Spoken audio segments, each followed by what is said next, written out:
Just picking up where we left off in the classroom, remember that I want you to be able to identify on a map the major places where there's a lot of oil production today. So that would be the Permian Basin, the Bakken, Anadarko to a lesser extent, Eagle Ford. Let's shift on to natural gas. Natural gas, you see a lot of the places I just circled are in the same areas, but notice these kind of, I don't know if you call them light purple. These are the natural gas plays. There is natural gas out in the Permian.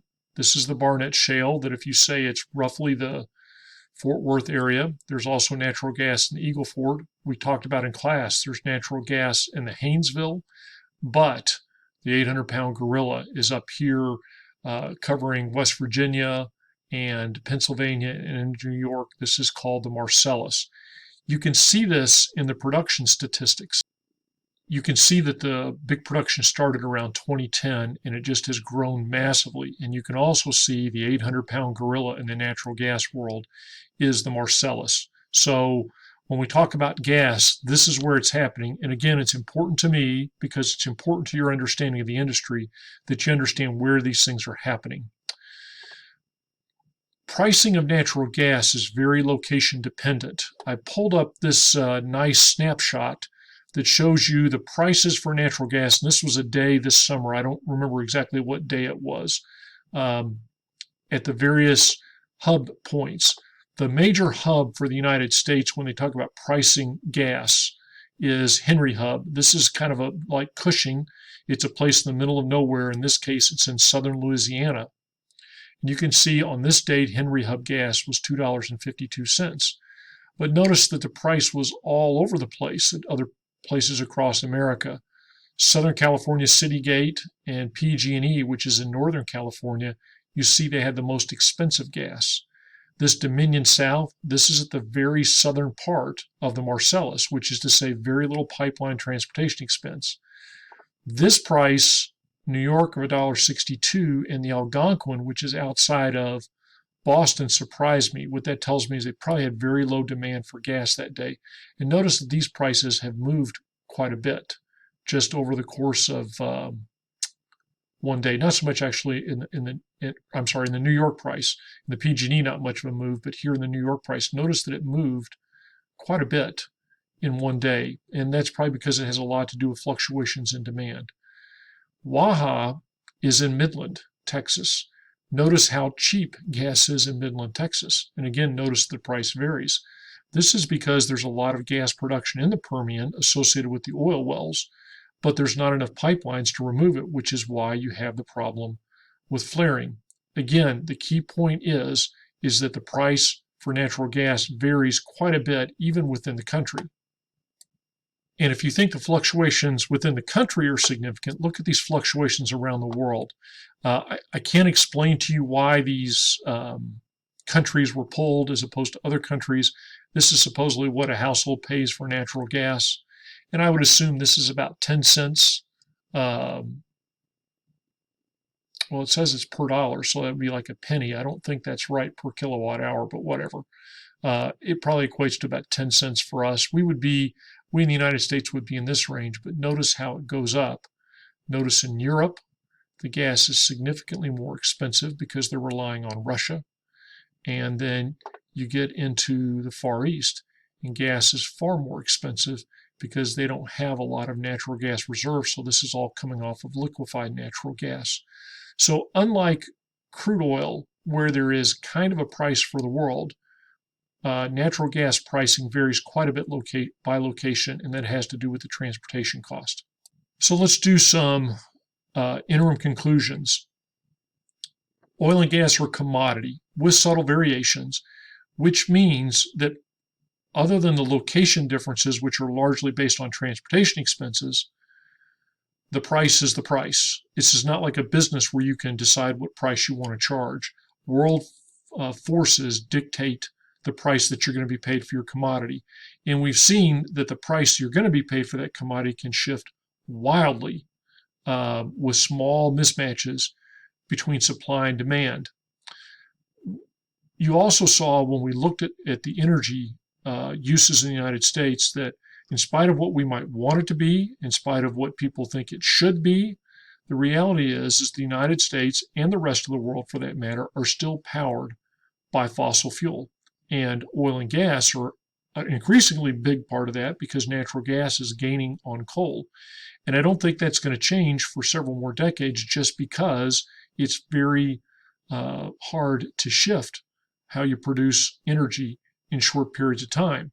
So now let's take a quick look at that industry. We talked about the Seven Sisters, and we've talked about the rise of OPEC. Somebody that we've not talked about is the rise of the national oil companies. So if we take Saudi Aramco, Saudi Aramco was, if you will, the national oil company of Saudi Arabia. And interestingly, they just did a little bit of a listing on a public exchange, but they sold just a teeny weeny bit of their company. Russia, you see two companies on there. So it's not always just one company per country, but in a lot of countries, it is that way. National Iranian Oil Company, Abu Dhabi National Oil Company. And you see on that bottom statistic that they control about 90% of the world's proven reserves. That's not surprising because this is OPEC plus Russia plus China. So it's basically all of the major producers minus the United States of America in terms of where a lot of the oil and the gas comes from. When the international oil companies are doing business in these countries, this is who they're doing business with.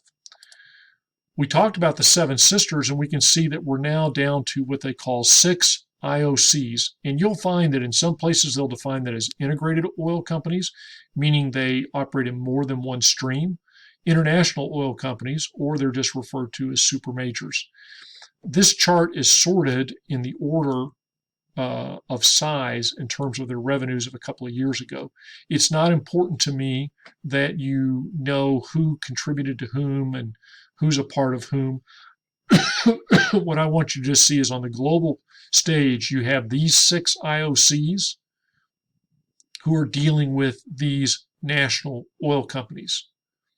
In the United States, we still have a lot of independent E&P companies or companies focused on the upstream industry. I've used this slide for a couple of years, but I've made some key updates just to show you things are changing. Chesapeake, which was based in Oklahoma City, actually declared Chapter 11 bankruptcy earlier this year, and we'll be talking about bankruptcies more a little bit later. And Noble Energy was just bought by Chevron, and so they've been sucked up into this. How all this is going to shake out when we're done with 2020 and all of the ramifications of COVID-19 and the demand collapse, not sure. Now, the graphic you see on the bottom of the slide, that independent E&Ps drill about 95% of U.S. onshore wells. I have not seen an update to that statistic. It was true until at least a few years ago. I don't know whether that's going to continue to be true going into the future.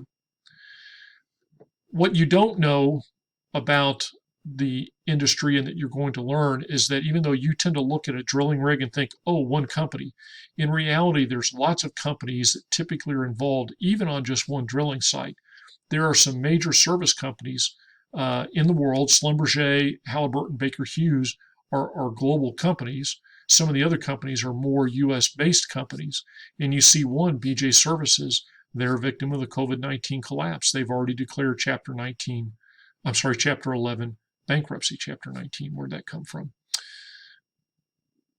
Some midstream companies, so these are mainly pipeline companies. What you notice from this is you probably don't know any of these companies' names. They're actually huge companies in terms of revenue. And the same is true in the downstream industry. These are the refiners. The one you probably are familiar with is Valero, and the reason you're familiar with them is because they actually operate their own service stations. But point is, you don't know a lot of the names of these companies other than the super majors, and that's okay. What I wanted to do is give you a quick introduction to how profits are made in the exploration and production business. So let's assume that a company is getting paid $50 per barrel of oil, and we hope it'll be back to that state here soon. From that $50 a barrel of oil, you have to pay severance tax. It's kind of like sales tax, if you will, to the state of Texas. In this case, I'm quoting Texas's rate. Texas has one of the cheaper rates. So that's $3 per barrel based on $50 barrel oil. Typically, when we study leasing, you're going to realize that the mineral rights owners get something around 20%. Could be higher, could be lower. So we'll take 20% of that $50 and pay it to the mineral owners. Then I said, as a rule of thumb, you can use $3 to transport your product and get it into a pipeline. And then $12, FDC stands for finding, drilling, and completion costs. In other words, what did it cost to drill that well and get it online? What I'm assuming is a $6 million cost on this well. So it was a modestly priced Permian horizontal well. And then it's going to produce, over its lifetime, 500,000 barrels of oil. And so if you do the math, that would relate to about $12 per barrel. And then I've got $10 of lifting costs. And that is, what does it cost to keep this well pumping day in and day out? And so if you do all that, you can see that the oil company might be earning a $12 profit at $50 a barrel. But that's owned slowly over time, and a lot of the costs are incurred over time, except this one. You had to pay that $6 million up front to get anything out of it. So the profit is earned slowly over time. And then just as a side, a lot of these costs change when the price of oil goes down, but just do a quick look at $40 barrel oil. How does this well look? It's barely generating any profit at all. This might actually be too nice to the well. The FDC cost might in fact be higher, such that this well would really be in the red.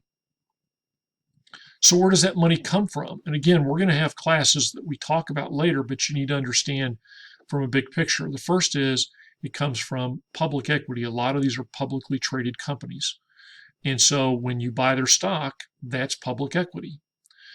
Private equity for some of the publicly traded companies and a lot of the independent E&P companies that are not publicly traded.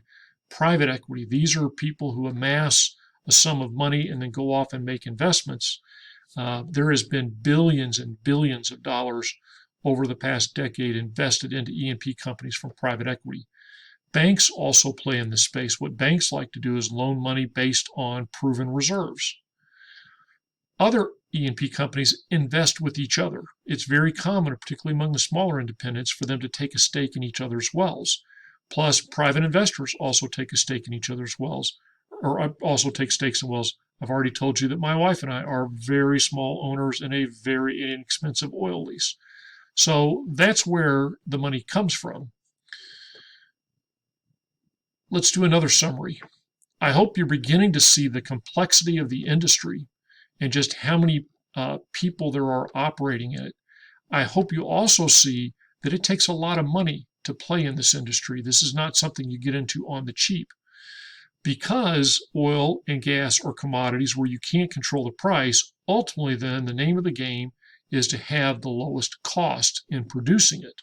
And so you want to be as efficient and as possible so that it costs you as little as possible, so that given that commodity price is relatively fixed, your costs stay down so that your profit stays up.